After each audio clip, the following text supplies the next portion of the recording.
Esta es la tercera parte de una serie de sermones dentro de la serie de Génesis 1 al 11, a la que le he titulado Entre el Edén y la Eternidad. Entre el Edén y la Eternidad es donde nosotros vivimos, en este tiempo donde hay pecado, a partir de Génesis 3, la entrada del pecado en el hombre, y hasta Apocalipsis capítulo 21, cuando ya la redención sea consumada y entonces no haya más pecado y todas las condiciones y todas las desgracias que éste ha traído sean removidas.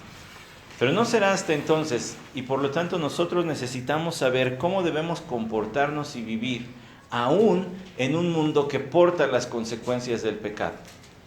Un mundo caído, un mundo que ha sido trastocado por el pecado, y que Génesis 3 entonces es un capítulo de la Biblia que para nosotros es absolutamente indispensable conocer. Si nosotros no conocemos Génesis 3, seguramente no entenderemos el resto de la Biblia. Y déjeme decirle algo más, no entenderemos la vida como es hoy. Y viviremos en frustración y en desánimo y en desesperanza. Pero si nosotros entendemos las enseñanzas de Génesis 3, seguramente obtendremos sabiduría, obtendremos consuelo y obtendremos esperanza. Por eso yo he dicho que en Génesis 3 vemos las causas y características del mundo actual para que tengamos esperanza, consuelo y sabiduría. Si usted no entiende Génesis 3, no se dará cuenta que Dios no se acercó en juicio, sino en bondad y cuidado. Y que amaba profundamente a Adán y Eva, y por eso es que los castigó, pero también por eso es que les perdonó la vida. Ya estaremos avanzando en el versículo 16, pero no solamente vemos eso, también vemos su desprecio hacia Satanás y su castigo de Satanás. La primer criatura que fue transformada dentro de la creación fue transformada sobrenaturalmente por el poder de Dios. Y así Satanás se convirtió en un animal rastrero, aunque suene a canción. Así Satanás se convirtió, la serpiente se convirtió en un animal rastrero, no Satanás. Ya había habido cambios en lo espiritual, ese fue un cambio físico. Ya había sucedido cambios en lo espiritual, ya Satanás se había revelado y con él la tercera parte de los ángeles santos. Pero también los que habían cambiado espiritualmente eran Adán y Eva. Ya no se parecían a Dios tanto, porque ahora había pecado y Dios es santo, así que ellos ya habían sufrido un cambio espiritual, aunque no físico. Dios le dijo a la serpiente que sería maldita entre todos los animales de la tierra. No maldijo a todos los animales, dijo, a ti te maldigo. Y tú vas a andar sobre tu vientre y vas a comer polvo todos los días de tu vida. Y demostramos que aún en el milenio habrá serpientes y andarán sobre su pecho. Además le dijo que pondría enemistad entre la serpiente y Eva específicamente, y la mujer. Y no es que las mujeres le tengan miedo a las serpientes y los hombres no, yo le tengo pavor a las serpientes. Lo que dice ahí es, voy a poner enemistad entre ti y Eva. Diciendo Dios así que salvaría a Eva y la haría su amiga y por tanto enemiga de Satanás. Y entre tu simiente y su simiente, la simiente espiritual de Eva, aquellos que tuvieran fe como Eva y aquellos que se comportan como Satanás porque aborrecen a Dios, pero que además vendría un hijo de Eva, un hijo de mujer, que aniquilaría a Satanás para siempre y que Satanás solamente le haría una herida que sería sanada. Pues en el versículo 16 que acabamos de leer, nosotros veremos, hermanos, algo importante. Como unos pensamientos preliminares quiero decirle esto, pero me parecen, como dije, importantes. Dios no siempre muestra abiertamente su ira y juicio contra el pecado de manera inmediata, pero por lo general permite consecuencias de ese pecado que hemos cometido. Eso vemos en Adán y Eva. Se les había dicho, el día que coman de ese fruto, morirán. ¿Y murieron? No en ese momento. Después, Dios pospuso la muerte física del hombre y de la mujer. Quizá Adán y Eva estaban aterrados esperando su castigo, porque algún concepto de muerte tenían. Dios le había dicho al hombre, morirás, y nadie había muerto. Pero algún concepto debieron haber tenido sembrado en su mente, que aún Adán le enseñó a su esposa, no comas de ese árbol porque vamos a morir. Adán murió a los 930 años, de acuerdo a Génesis capítulo 5, versículo 5. ¿A qué edad murió Eva? ¿Quién sabe? No parece que haya sido antes o se hubiera mencionado. Generalmente cuando las esposas morían antes se menciona en la Biblia. Dios pospuso la muerte de Adán y de Eva como un acto de misericordia para que disfrutaran todavía de sus bendiciones. Sí les dio castigo, pero todavía les dejó tiempo para disfrutar de sus bendiciones. Y quiero hablarle de esto porque el hombre es pecador desde el vientre, ¿cierto? Eso dice el Salmo 51:5, en pecado me concibió mi madre. Desde que somos pecadores, desde que somos concebidos, Dios nos considera pecadores.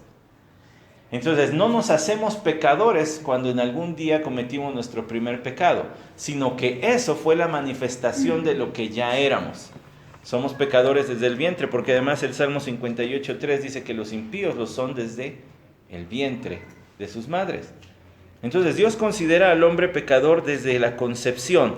¿Por qué no es aniquilado el hombre desde el vientre? Entonces sería la gran pregunta. ¿Por qué Dios no mata allí al nuevo ser? Porque Dios es misericordioso. Y aunque sabe que muchos de esos que van a salir del vientre de sus madres nunca van a creer en Él y le van a despreciar y van a ser sus enemigos, aún así es tan bondadoso que les concede cierto tiempo de vida para que experimenten la bondad de Dios antes de ir al castigo eterno. Lo justo sería que Dios aniquilara desde el vientre.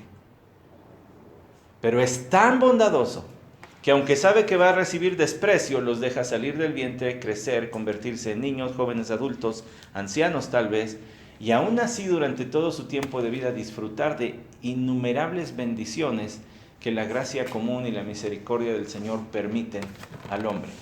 Ese es un Dios bondadoso. Quien piense que es un Dios cruel es porque no entiende la Biblia y no le ha dedicado bien un tiempo a su reflexión. Así que veremos hoy el castigo de Dios a la mujer. Ella buscó deleite y lo que encontró fue dolor. ¿Recuerdan? Vio que era árbol bueno para comer, agradable a los ojos y bueno para alcanzar sabiduría, deleite, pero ella encontró dolor. Buscó realización personal. Voy a ser como Dios, y lo que encontró fue humillación. Dios no le transformó como la serpiente. A la serpiente o le tumbó las alas o le tumbó las patas. Al hombre y a la mujer no les tumbó ni las piernas ni los brazos, pero sí les dijo la aflicción en la que vivirían de allí en adelante. Dios castigó a la mujer en las dos áreas donde se desempeña, en la maternidad y en el matrimonio. En la maternidad y en el matrimonio. El sufrimiento entonces hasta hoy en el matrimonio para la mujer y en la maternidad es un recordatorio de lo que sucedió en Edén. Desde entonces viene sucediendo y no va a dejar de suceder hasta que estemos en gloria eterna con nuestro Señor.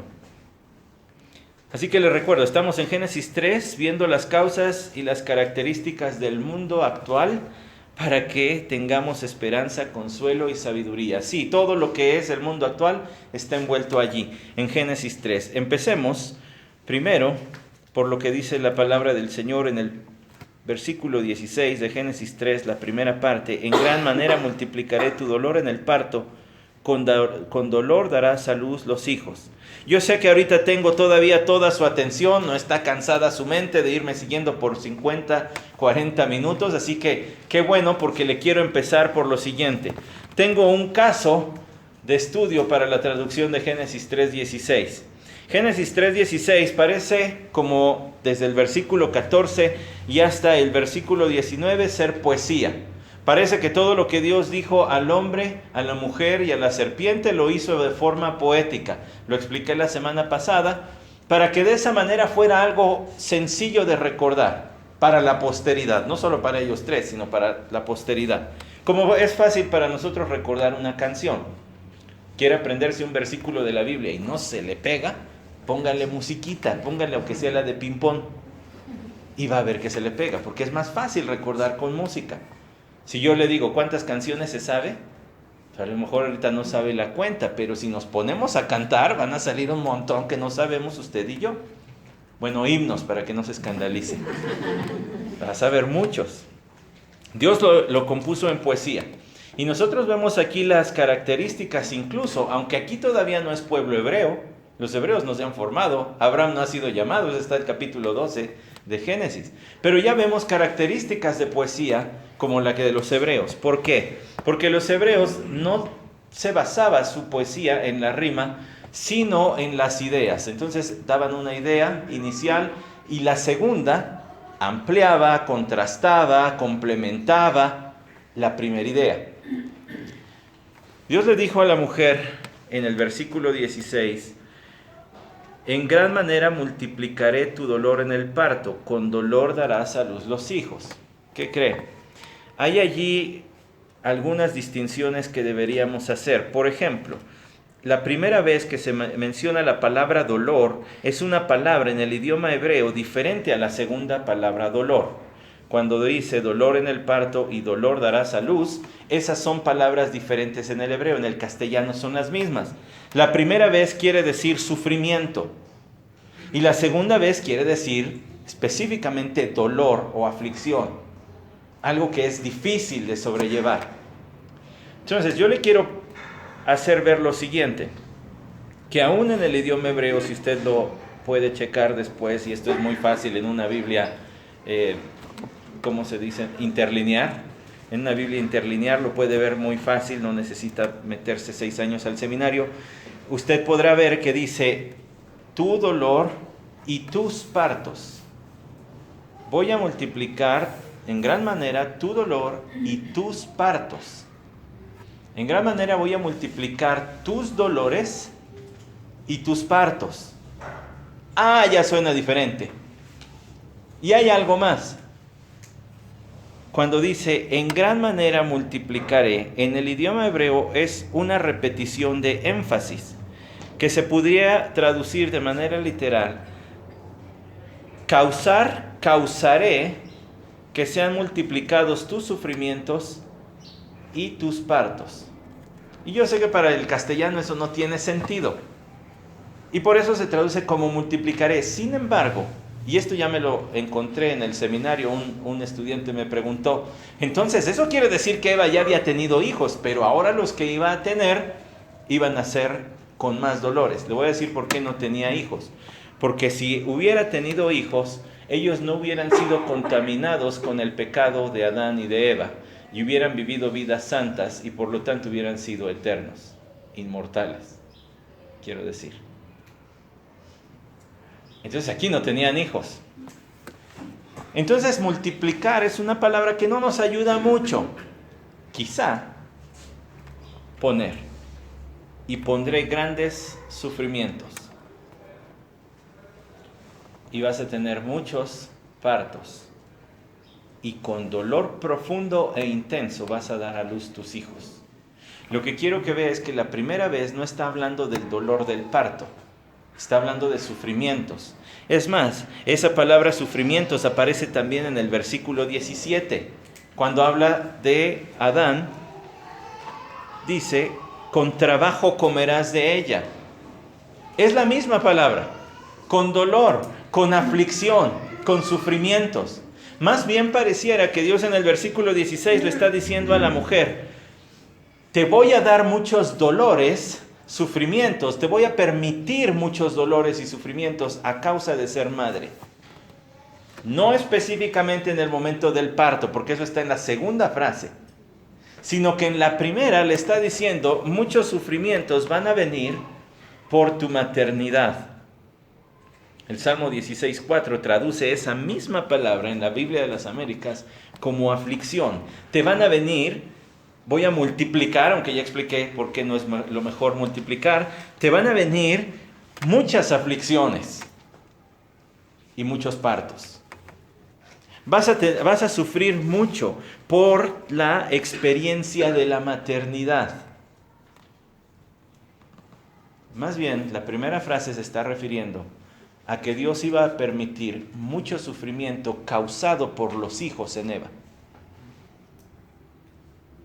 Y entonces la primera frase de esta poesía es complementada por la segunda. Pero no solamente el sufrimiento que te causarán los hijos en su desarrollo, desde el inicio lo van a hacer cuando salgan de tu cuerpo. Ah, ya cobró otro sentido. Ah, ya vemos que el castigo no era para el alumbramiento. Ah, bueno, entonces las madres que adoptan o las que no pueden tener hijos o quien decide quedarse soltero ya la libró. Uf. No, hay muchos otros dolores que vienen también a causa del pecado, aún sobre mujeres que no quieran o no puedan tener bebés.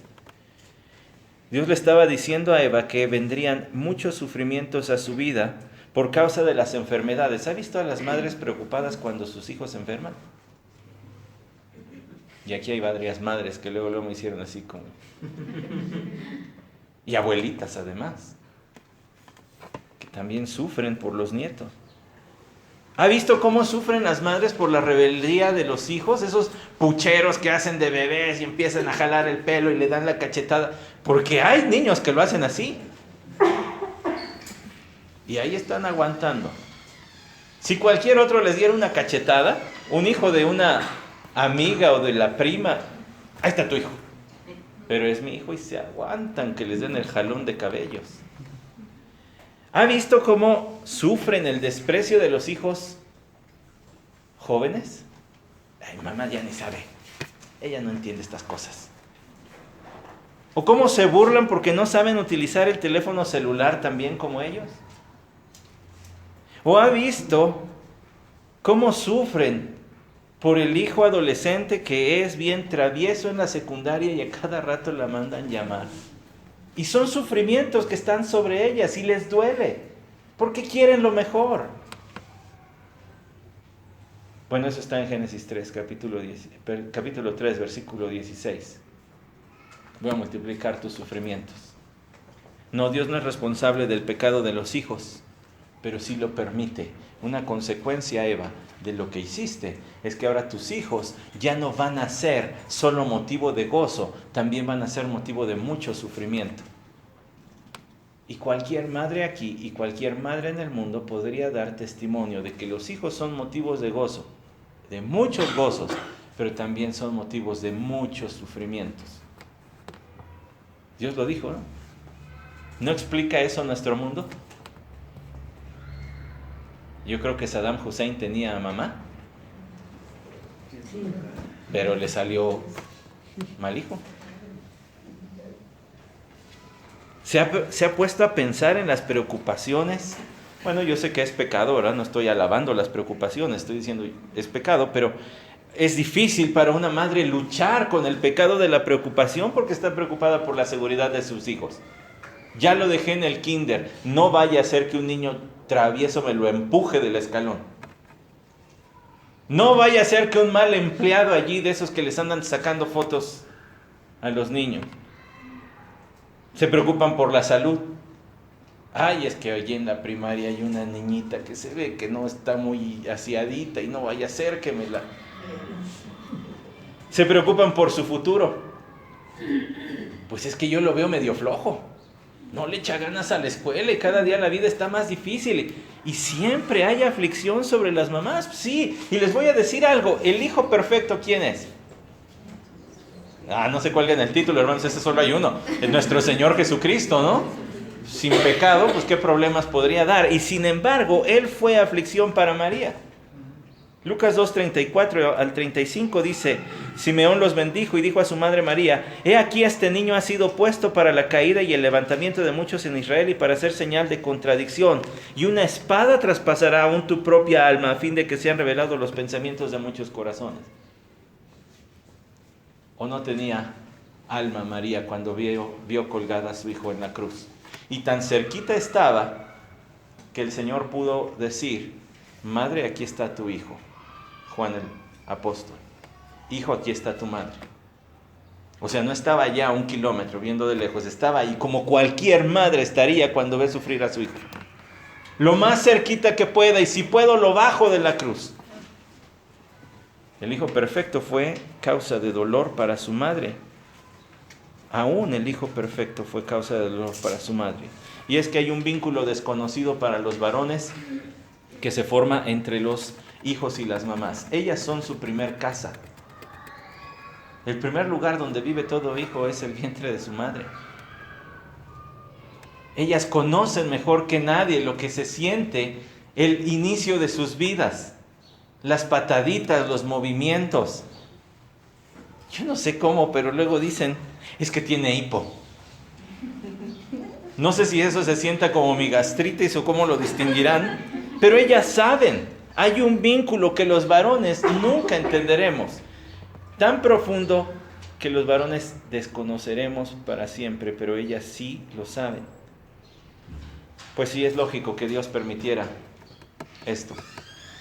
Porque ¿quién, sino la mujer que pasa más tiempo con los hijos en las casas, tendría que soportar lo que mencioné, los pucheros de la infancia, los malos modos de la niñez, la rebeldía de la adolescencia, el desprecio de la juventud y, escuche, el olvido en la vida adulta? Cuando los hijos hacen su vida, pero ya no les ponen atención a los padres. No dejamos de honrar a nuestros padres cuando nos casamos. Ese es un mandato para toda la vida. Que no estemos allí, ¿verdad? Pegados, viviendo como muégano. Pues eso es otra cosa.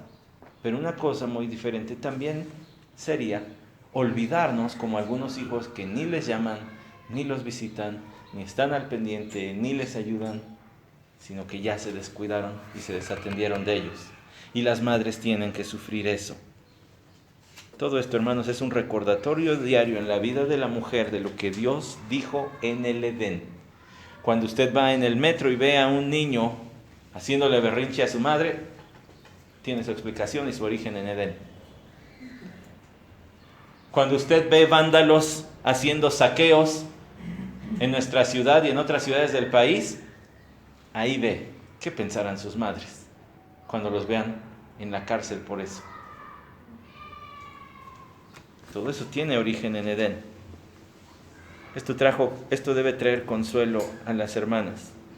Entender por qué suceden las cosas. Escuche, no es quitar la responsabilidad de los hijos y decir, ay, no, pues es que mi hijo es un angelito. Es por Eva que nos va. No. Pero sí, en un momento le voy a decir cuál es la solución. Sí le voy a decir cuál es la solución y esto debe traer consuelo. Así que en primer lugar vendría el dolor de criar hijos y luego vendría el dolor de múltiples embarazos. Voy a multiplicar tus dolores, tus sufrimientos por la maternidad y voy a multiplicar tus embarazos, tus partos. Quizá en el plan de Dios original, sin el pecado, no estaba el que la mujer tuviera muchos hijos. Y le voy a decir algo. Hubiera parecido hasta innecesario que tuviera muchos hijos. ¿Por qué? Porque sin pecado la vida hubiera sido inmortal. ¿Cierto? Y sin pecado el cuerpo no hubiera decaído. Se hubieran conservado tan jóvenes como al inicio. No estarían celebrando 39 años, estarían celebrando, no sé, los que los haya creado el Señor. Entonces, ¿cuál era el mandato que Dios le dio al hombre y a la mujer en Génesis 1:28? ¿Quién nos lo lee? Génesis 1:28. ¿Qué dice? ¿Cuál fue el mandato? ¿Sí, ese? Sí, gracias. Fructificad y multiplicaos, ¿sí? Llenad la tierra. Ahora piensen esto. Vamos a ponernos tantito matemáticos.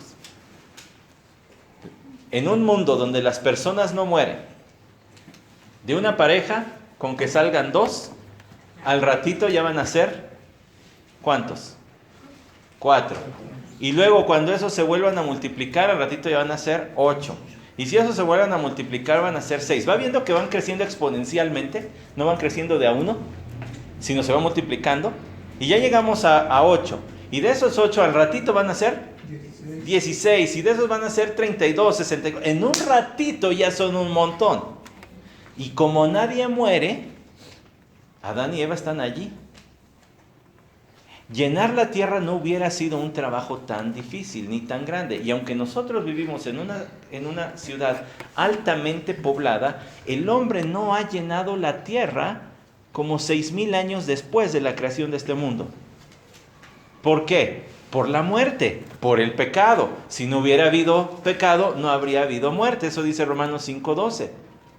Por un hombre entró el pecado y por el pecado vino la muerte. Entonces piensen en esto. posiblemente Adán y Eva no hubieran necesitado tener muchos hijos. Con unas 2 o 3 camadas, lo pensamos todos, con 2 o 3 generaciones que hubieran tenido, con eso hubiera sido suficiente y estos también tendrían sus hijos y así rápido se hubiera llenado la tierra. Pero no fue así, por el pecado. Porque ahora iban a morir. Y entonces Dios hizo más fértil a Eva. Te voy a multiplicar el número de partos que vas a poder tener. Piensa en esto. Piensa en esto. La mujer es fértil una vez al mes debido al ciclo de ovulación, ¿cierto o no? ¿Cuántos hijos podría tener? Bueno, yo he sabido de mujeres, quizá usted sabe de más, luego podemos platicar al respecto. Yo he sabido de mujeres que tuvieron 11 hijos. Y ahora le tengo un pensamiento todavía más aterrador. ¿Cuántos hijos habrá tenido Eva si su esposito vivió 930 años? Si el periodo de gestación siempre ha sido de 9 meses, ¿cuántos hijos tuvo Eva? No lo sabemos, pero no es difícil pensar que varios cientos. O sea que varios cientos de veces Eva tuvo que pasar por el amamantar, por el enseñar a caminar, por el enseñar a hablar, por el guardar la higiene de los hijos, enseñarles a que no se peleen, a que se lleven bien, enseñarles a comportarse en el hogar. Cientos de veces. Muy probablemente cientos de veces. ¿Y sabe por qué sabemos? ¿O por qué podemos no especular de una manera tan irracional cientos de veces? Porque cuando usted llega a Génesis 4, en el asesinato de Abel, cuando Dios confronta a Caín por lo que hizo con su hermano, le dice en el versículo 14, Caín a Dios: he aquí, me has arrojado hoy de la faz de la tierra y de tu presencia me esconderé y seré vagabundo y errante en la tierra. Y sucederá que cualquiera que me halle me matará. Ahora, yo de niño era muy chambón para leer la Biblia. Entonces yo decía, es que Dios ha de haber empezado con Adán y Eva aquí, pero para que llegaran a ser los judíos. Y ya había gente por todos lados. Eso no enseña Génesis. Enseña que todos salimos de Adán y Eva. O sea que ya había otros muchos hijos. Y que Caín dice, cuando uno de esos otros me vea, me va a matar. ¿Cuántos hijos tuvieron? Pues un resto. Y clásica pregunta de ateo para intimidar al cristiano. O al menos eso intenta. ¿Y de dónde salieron esposas para esos? Si la Biblia no dice más que nombres de varones. Pues sí, porque son la línea que va siguiendo, pero seguramente tuvieron hijos e hijas, Adán y Eva, y en ese momento Dios no había prohibido el matrimonio entre hermanos, entonces se casaban y tenían hijos entre hermanos, y no había consecuencias genéticas, no, porque la ley no había llegado. Ya se la sabe para cuando le traten de intimidar con esa pregunta. Pues ¿de dónde más iban a salir? Pues ni modo que se reprodujeran entre hombres, eso no se puede, por eso es ilógico el matrimonio homosexual. No cumple ni siquiera con el propósito de la reproducción de la especie humana. Así que, por favor, es una pregunta absurda, es fácil de deducir. Así que para el momento de Génesis 4 ya había mucha gente. Y si vamos más adelante en Génesis 6, todavía había muchos más. El versículo 1 de Génesis 6 dice: y aconteció que cuando los hombres comenzaron a multiplicarse sobre la faz de la tierra. Aquí ya habla de toda la tierra. O sea que ya era mucha gente. ¿Cuántos hijos habrán tenido? Pues no es difícil entonces pensar que cientos. Dios aumentó el número de concepciones y todo el dolor que conlleva la maternidad fue multiplicado por el número de hijos. Las mamás que se preocupan por 1 o 2 hijos, lo que mencioné, que ya los dejé en el kinder, a ver si no les hacen algo, a ver si no les contagian algo, a ver si no se me caen, a ver si no se me enferman, a ver. multiplíquelo para Eva por cientos. ¿Se imagina el gasto en pañales? Pero no había pañales, o los hicieron de higuera tal vez, ¿no? Calzoncito de higuera. Así que usted ve que Dios en verdad le dio un castigo duro a la mujer. Las consecuencias van a ser duras. Y eso explica, hermanos, también el mundo de hoy. Eso explica el mundo de hoy. La maternidad viene con muchos gozos. Uy, me cae que sí. Yo las veo cómo andan sufriendo ya cuando es el 8º mes y cuesta trabajo caminar y sentarse es incómodo y acostarse también. Y ya no pueden, pero luego vienen con una sonrisota y todas engalanadas. Vamos a orar por él aquí. Viene con muchos gozos, pero sin duda viene también con muchos sufrimientos. Y Dios le dijo a la mujer, con dolor darás los hijos a luz. Sí, pues sí. Y aquí la palabra dolor, le dije, es diferente a la anterior. Un dolor, un sufrimiento intenso, profundo. Contracciones, ahí están incluidas. El dolor del alumbramiento en sí, allí está incluido. Ahora, ¿cómo entonces iba a ser el alumbramiento en un mundo sin pecado? Pues bien bonito, yo me imagino, ¿no? Le voy a dar una respuesta mucho mejor. Debía haber sido bueno en gran manera. Dios había calificado toda la creación así. Todo es bueno en gran manera. Así que de alguna manera el alumbramiento hubiera sido algo no doloroso, sino que Eva hubiera dicho, ay, qué bueno, qué bonito fue esto. Pero ningún solo hombre nació así, ni uno solo, por el pecado. Ni uno solo. Así que hermanas, no sientan envidia. Ay, que habrá sido ese primero. Pues quién sabe, nadie fue así. Todos hemos llegado con dolor. Aquí están explicadas las náuseas, los ascos, los mareos, los cambios de ánimo, las contracciones, el dolor del alumbramiento, las complicaciones, la eclampsia, preeclampsia, diabetes gestacional, los desangramientos, etcétera, hasta la muerte en el momento del parto. Ahí está encerrado todo. Con mucho dolor. Las mujeres en verdad se ponen en riesgo sus vidas para dar a luz otra vida. Piénselo. Es un ser viviente naciendo de otro ser viviente, saliendo de otro ser viviente. Y luego hubimos unos que salimos bien chonchitos, algunos que pasamos de los 3 kilos. Es difícil pensar en un dolor más profundo que el que la mujer siente en el alumbramiento. Ahora, ¿qué quiere decir esto? Porque le voy a decir algo. Hay por ahí quienes, quién sabe con qué prejuicios interpretan la Biblia, que dicen, entonces, si es parte de lo que Dios decretó, entonces está mal que la mujer tome medicamentos o vaya por la cesárea. Que aguante lo que el Señor le puso. ¿Es eso lo que este versículo quiere enseñar? Por supuesto que no. Por supuesto que no. No hay nada de malo si hay la posibilidad de menguar el dolor, hacerlo. Por supuesto que no tiene nada de malo. De cualquier manera, como dije hace rato, de todas maneras las mujeres van a pasar por muchos dolores debido al pecado, al igual que los hombres, tengan o no tengan hijos propios, nacidos de forma natural. Van a pasar por muchos dolores debido al pecado, como también los hombres que no damos a luz.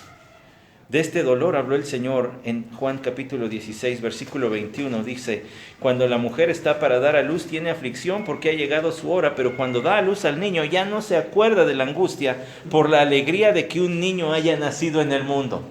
Es cierto. Es cierto, luego ya les digo, los veo una con la sonrisota y cargando al bebé y dándole vueltas. Y le aguantan a los hijos de todo.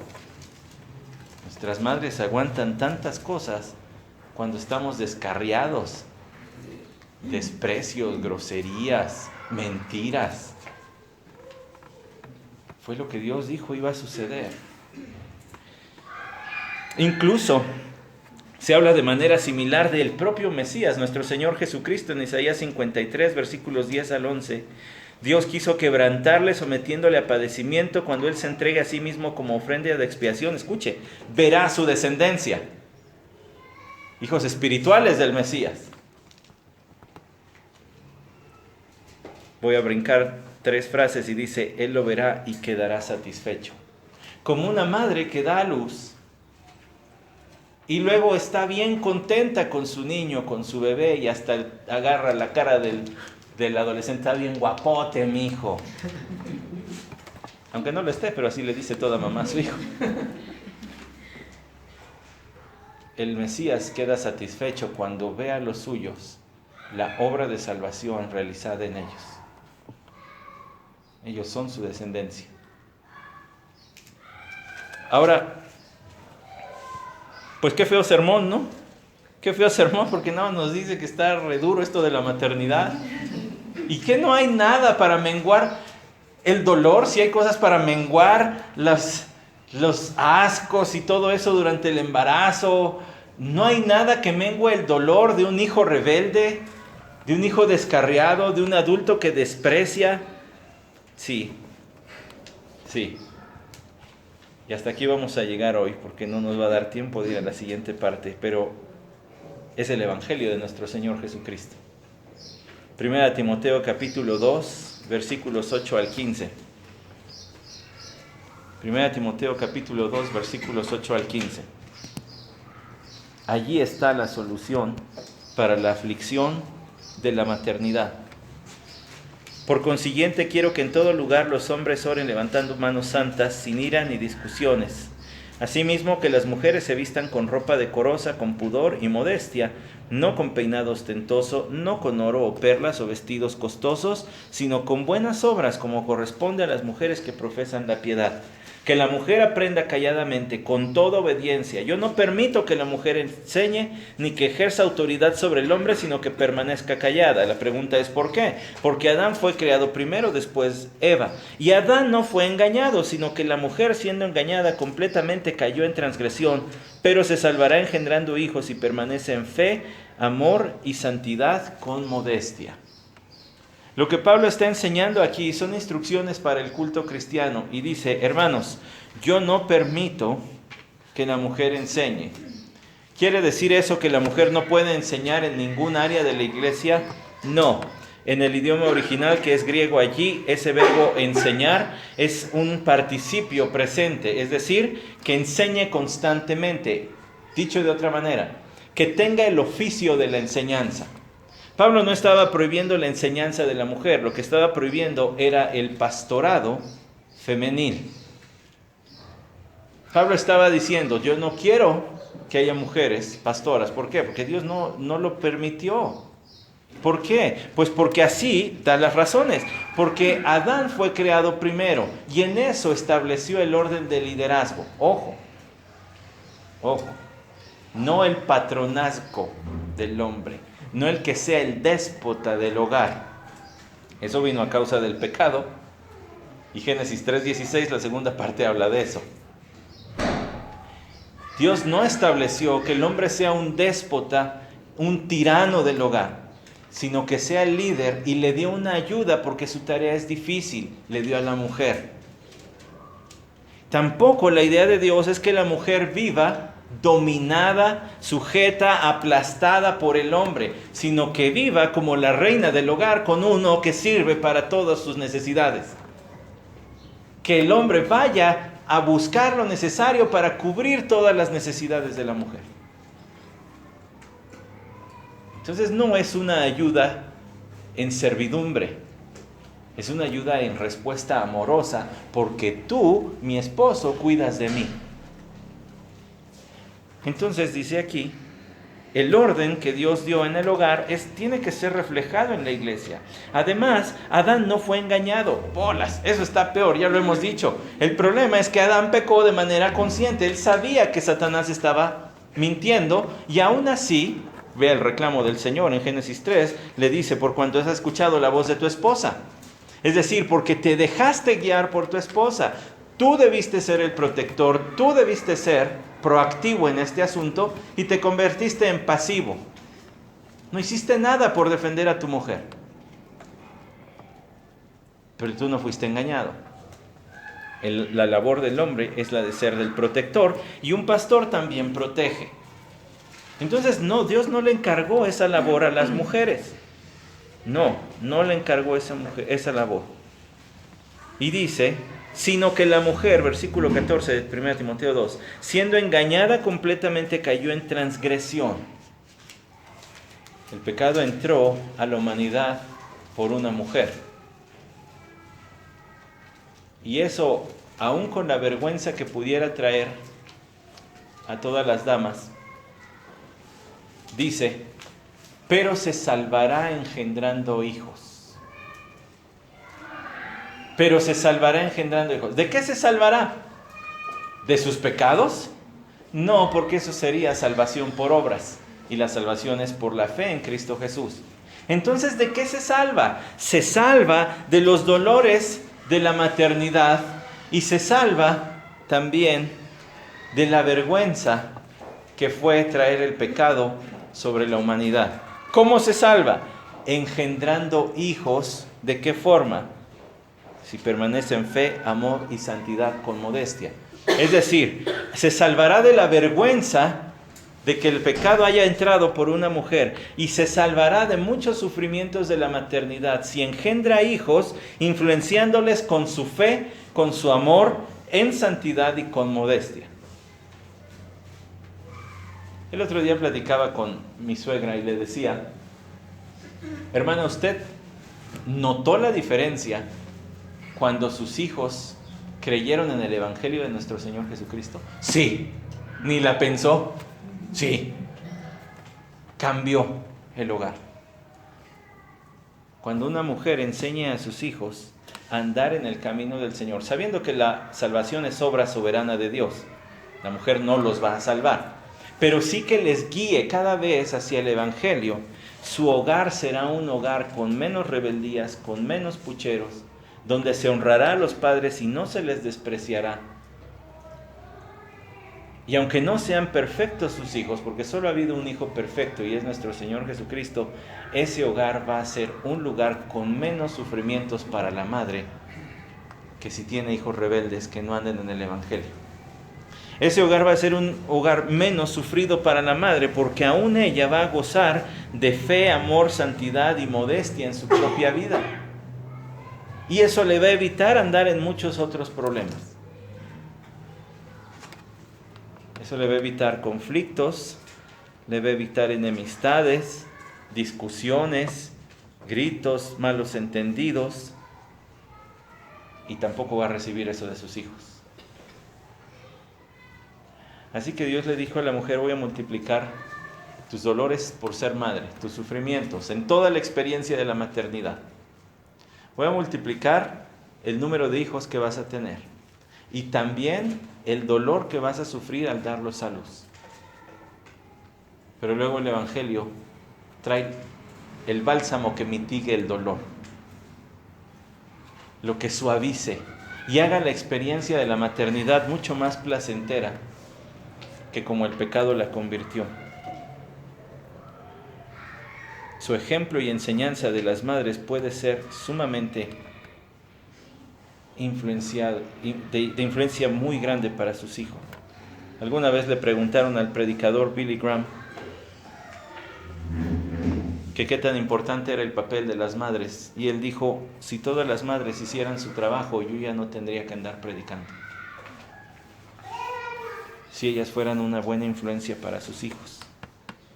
Así que, hermanas, ustedes saben cuál es la solución. Es el Evangelio de nuestro Señor Jesucristo. No hay otro.